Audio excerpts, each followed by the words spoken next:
This is day 47, sorry, day 47 of Mahmood Ahmed Musafir's camel and donkeys walk, march from Bimber to Muzaffarabad, and this is the second round. This second round began in Kotli yesterday on day 46, and his modus operandi is that he's moving from one station to the other using local resources. And because things are at a very sensitive stage, if I can use that word, of the struggle for rights in AJK, there's so many factors that come into account, and what I was describing to some of my fellow citizens yesterday evening in a crowd, and also this morning, was that the public itself has to become the agency which secures its rights, and that involves the public providing the necessary resources in terms of from manpower to finance to advice to anything and everything that is concerned with the rights of these people. You know, this collective bunch of people living within a given territory which has its own narrative in terms of its relationship with both India and Pakistan, and it has its own narrative in relation to the other parts of the divided state of Jammu and Kashmir, Jammu, Ladakh, the Valley of Kashmir, and Gilgit-Baltistan. So people need to be aware, and I did mention the three things which are important. One, that there are almost or around about 100,000 government servants in this territory, and many of those government servants are being used and will be used in order to thwart this pursuit of common interest, and particularly these 32 demands of Mahmood Ahmed Musafir Sahib. So the administration, if I can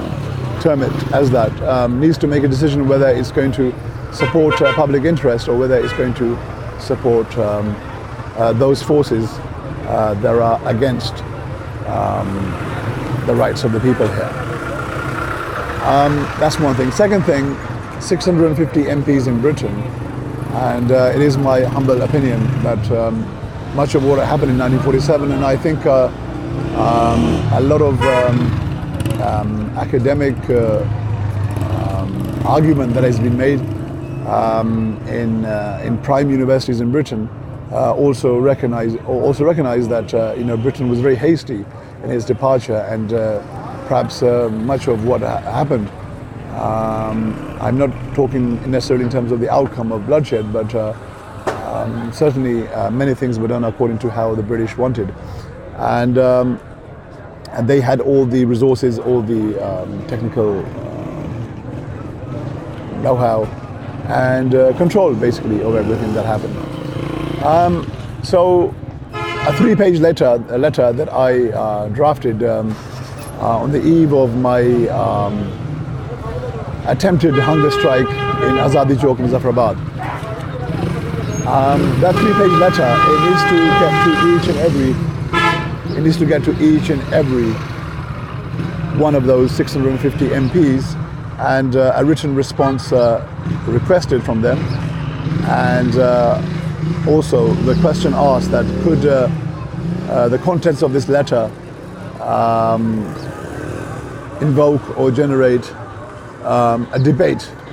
in the British Parliament, in the House of Commons, on this issue of AJK being territorial ambiguity, and whatever is the structure of governance within throughout the whole region is based on the Indian Independence Act, and why did not the British carry that out fully? If the Maharajah wanted to remain independent and neutral territory, and wanted to transfer powers from him as an autocrat to the Praja Sabha, the legislative assembly at the time,